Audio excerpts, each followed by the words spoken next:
Selamat malam Ibu, selamat malam teman-teman. Perkenalkan, nama saya Maria Immaculata Rambulung UBBA, kelas Farmasi A, semester 4 dari kampus Universitas Citra Bangsa.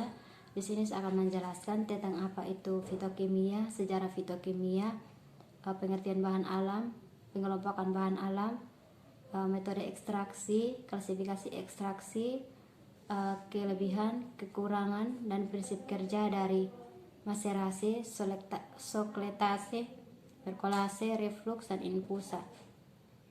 Dan yang berikutnya perbedaan dari ekstraksi cair-cair dan ekstraksi cair-cair berkesinambungan. Yang pertama kita akan membahas tentang apa itu fitokimia.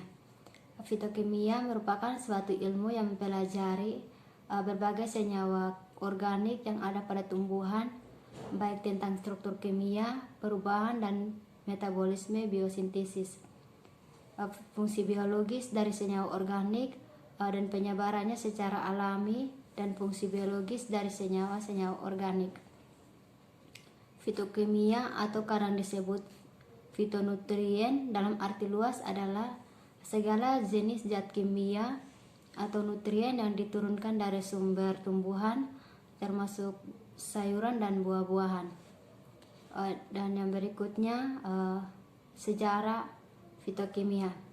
Asal kata fitokimia atau fitochemical, fito artinya tumbuhan dan chemical artinya zat kimia. Jadi fitochemical adalah senyawa kimia yang diproduksi oleh tanaman umumnya untuk membantu berkembang atau menggagalkan pesaing, predator, dan patogen. Nama ini berasal dari bahasa Yunani modern. Fiton artinya tanaman.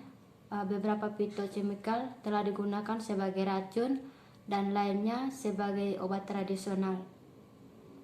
Sebagai istilah, fitochemical umumnya digunakan untuk menggambarkan senyawa tanaman yang sedang diteliti dengan efek yang belum ditetapkan pada kesehatan dan tidak didefinisikan secara ilmiah sebagai nutrisi penting. Badan pengatur yang mengatur pelabelan makanan di Eropa dan Amerika Serikat telah memberikan panduan bagi industri untuk membatasi atau mencegah klaim kesehatan tentang fitochemical pada produk makanan atau label nutrisi. Dan yang berikutnya adalah pengertian bahan alam. Bahan alam adalah semua bahan-bahan yang asalnya dari alam dan diambil secara alamiah tanpa melalui proses sintesa dan dipergunakan sebagai bahan baku atau sebagai kerajinan. Bahan-bahan alam dari pengelompokan bahan alam ada 3, yaitu yang pertama ada jamu, ada obat herbal terstandar, dan ada fitofarmaka. Dan yang berikutnya ada ekstraksi.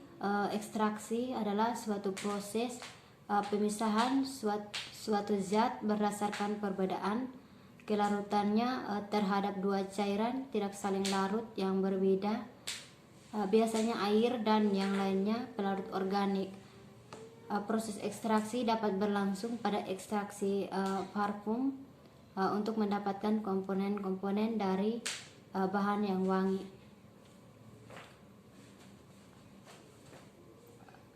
Klasifikasi ekstraksi ada berikut. Ada pengelompokan ekstraksi. Pengelompokan ekstraksi terbagi menjadi beberapa bagian, yaitu ada yang pertama ekstraksi kelat, ialah ekstraksi ion logam yang berlangsung melalui mekanisme pembentukan kelat. Dan yang kedua ada ekstraksi solvasi, ialah ekstraksi di mana zat yang diekstraksi disolvasi ke fase organik. Dan yang berikutnya ada ekstraksi pembentukan pasangan ion. Ekstraksi ini berlangsung melalui pembentukan senyawa netral atau yang tidak bermuatan, kemudian diekstraksi ke fase organik. Dan yang berikutnya ada kelebihan Dan berikutnya ada kelebihan, kekurangan, dan prinsip kerja dari maserase, perkolase, reflux, infusa. Yang pertama ada metode maserase. Metode maserase merupakan proses pengekstrasian kan pada suhu kamar. Metode maserase digunakan untuk menyajikan simplicia yang mengandung komponen kimia yang mudah larut dalam cairan penyaji, tidak mengandung benzoin, sirak, dan lilin. Prinsip kerjanya, penyajian zat aktif dilakukan dengan cara merendam serbuk simplicia terlindung dari cahaya matahari. Keuntungannya, peralatannya sangat sederhana, dan kerugiannya waktu yang diperlukan untuk mengekstraksi cukup lama. Cairan penyari yang digunakan untuk bahan-bahan yang memiliki tekstur keras seperti benzoin, sirak, dan lilin.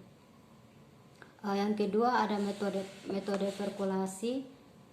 Metode perkulasi merupakan proses penyarian simplicia dengan cara melarutkan pelarut yang sesuai dengan cara lambat pada simplicia dalam satu pelarut. Prinsip kerjanya, serbuk simplicia ditempatkan dalam suatu bejana silinder yang di bagian bawahnya diberi sekat berpuri. Cairan penyari dialirkan dari atas ke bawah melalui serbuk tersebut. Cairan penyari akan melarutkan zat aktif sel yang dilalui sampel sampai menjadi jenuh. Gerak ke bawah karena oleh kekuatan gaya beratnya sendiri dari cairan di atasnya, dikurangi dengan gaya kapiler cenderung untuk bahan. Keuntungannya, tidak terjadi kejenuhan, pengalirannya meningkat, difusi. Kerugiannya, cairan penyari lebih banyak resiko. Yang berikutnya ada metode reflux.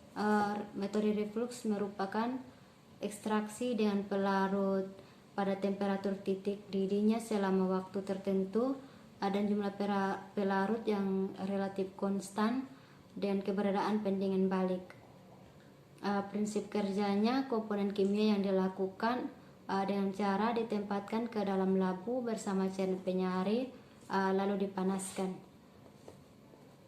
Keuntungannya, digunakan untuk mengekstraksi sampel-sampel yang memiliki tekstur kasar. Kerugiannya, jumlah atau volume pelarut yang besar dari jumlah memanipulasi operator. Dan yang berikutnya ada metode Soclitase. Metode Soclitase merupakan ekstraksi menggunakan pelarut yang selalu baru, yang umumnya dilakukan dengan alat khusus dan adanya pendingin balik. Prinsip kerjanya, ekstraksi dengan menggunakan pelarut yang selalu baru. Keuntungannya, bisa digunakan untuk sampel yang teksturnya lembut, digunakan pelarut yang lebih sedikit, pemanasannya bisa lebih pengaturan, bisa diatur. Dan kerugiannya, karena pelarut didaur ulang, ekstrak yang terkumpul pada wadah terus dipanaskan bisa menyebabkan perubahan oleh panas. Dan yang berikutnya ada perbedaan ekstraksi cair cair dan ekstraksi cair berkesinambungan. Pada ekstraksi cair cair, bahan yang menjadi analitik berbentuk cair dengan pemisahannya menggunakan dua pelarut yang tidak saling bercampur, sehingga distribusi sampel di antara kedua pelarut tersebut, pendistribusian sampel dalam kedua pelarut tersebut dapat ditentukan dengan perhitungan koefisien distribusi. Sekian yang dapat saya jelaskan, dan di sini saya akan menjelaskan tentang cara mencegah COVID-19. yaitu dengan cara selalu jaga kebersihan, jaga jarak, selalu mencuci tangan dengan sabun. Jika keluar dari rumah bisa menggunakan masker. Sekian yang dapat saya jelaskan. Terima kasih.